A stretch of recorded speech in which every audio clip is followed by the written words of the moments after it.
বৃত্তটা মুছে বলতে হবে। সবাই 13 নম্বর অঙ্কটা একটু পড়ে দেখো কি বলা হয়।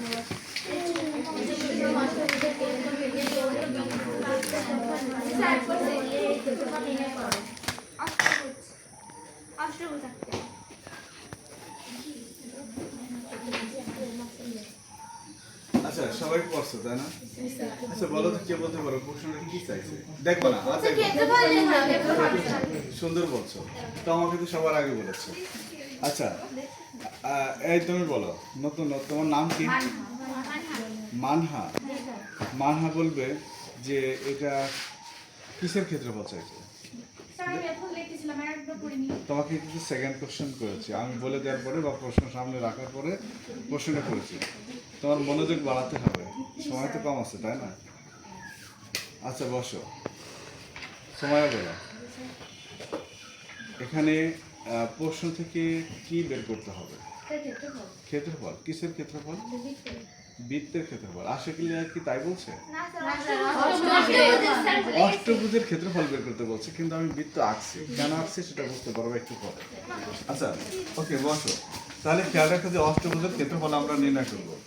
এটাকে আমরা 8টা ভাগে ভাগ করবো। কয়টা? অষ্টভুজ যেহেতু, ভুজ যেহেতু 8টা, তাহলে অষ্টভুজ 8টা ভুজ আছে, এই জন্য আমরা 8 ভাগে বিভক্ত করবো। কয় ভাগে? 8টা ভাগে বিভক্ত করবো। মোটামুটি আইডিয়া করে করি।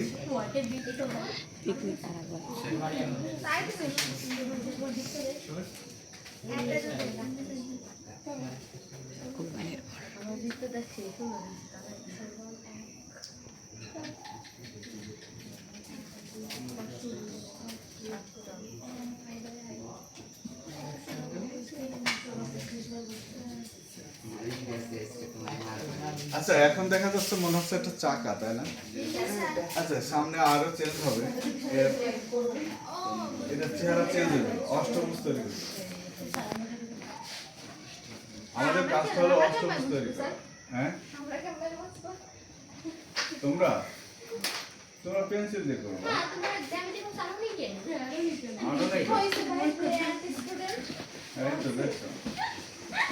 আমার পক্ষে এত মানুষ, বাহ ভালো।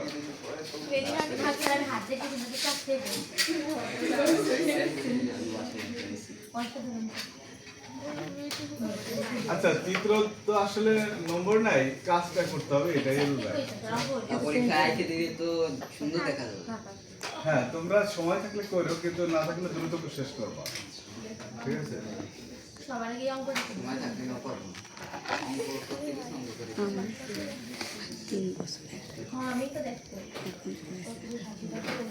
আরেকটা কিনবো।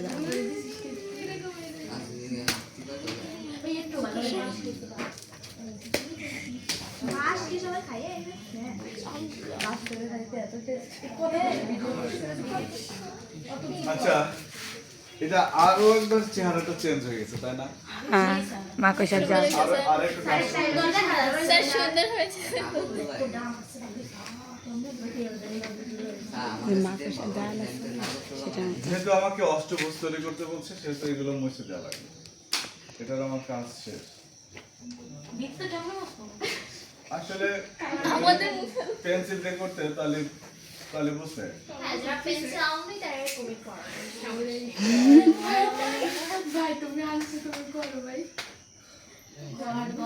আচ্ছা এখানে একটা কথা বলছে, প্রত্যেকটা কথার অর্থ তোমাকে বুঝতে হবে। বলছে যে একটি অষ্টভুজের কেন্দ্র থেকে কৌণিক বিন্দুর দূরত্ব হলো 1.5 মিটার। কৌণিক বিন্দু তাই না? অর্থাৎ এখান থেকে এই যে মূল বিন্দু থেকে অর্থাৎ কেন্দ্র থেকে এই পর্যন্ত দূরত্ব হলো ধরলাম a = 1.5, ঠিক আছে?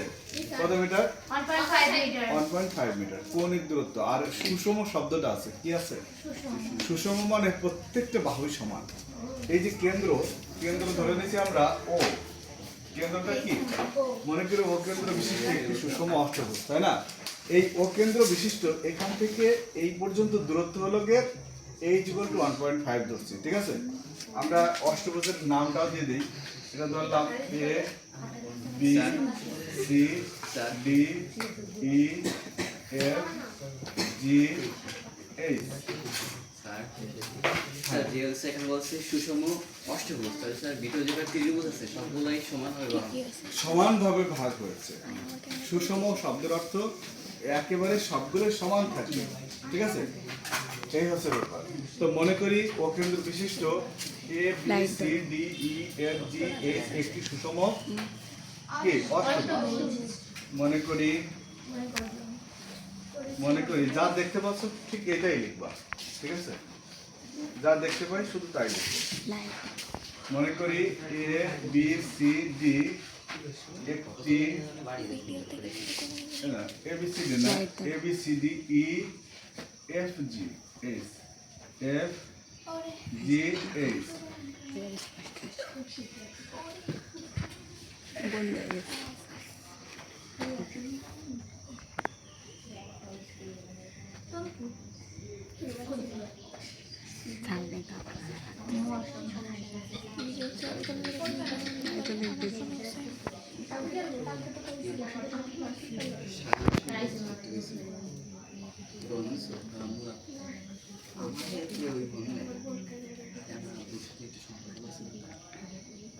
অষ্টভুজের প্রত্যেক বাহুর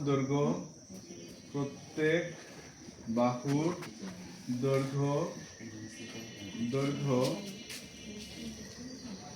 এর সমান 1.5 মিটার। 1.5 মিটার।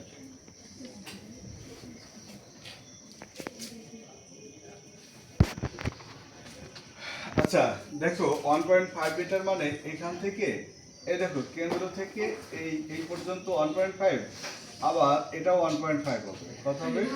1.5 হবে। এই ইকুয়াল টু 1.5।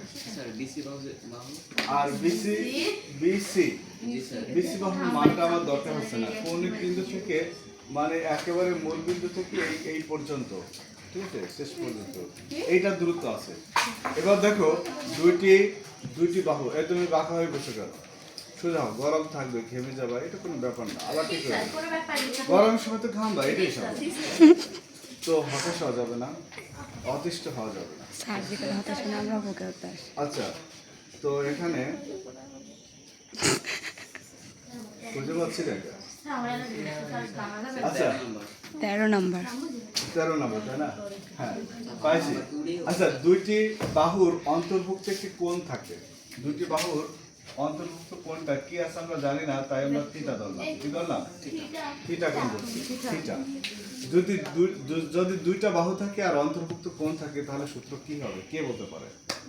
কেউ আসো বলতে পারো দেখি, কোন ব্রিলিয়ান্ট এর মধ্যে আছে? দুটি বাহু থাকবে এবং অন্তর্ভুক্ত কোণ থাকবে, তাহলে ক্ষেত্রফলের সূত্রটা কি হবে? কি বলছো?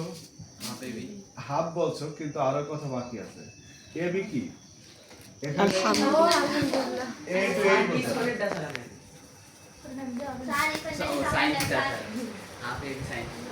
Half A B into sin theta. কি বলতে হবে? Half A B into sin theta. ঠিক আছে, তোমরা এটা পাবো, আগে লিখে দিচ্ছি এটা সব। আচ্ছা দেখো এখন এই ত্রিভুজের ক্ষেত্রফল বের করবো, আমার টার্গেটটা কি সেটা বলছি।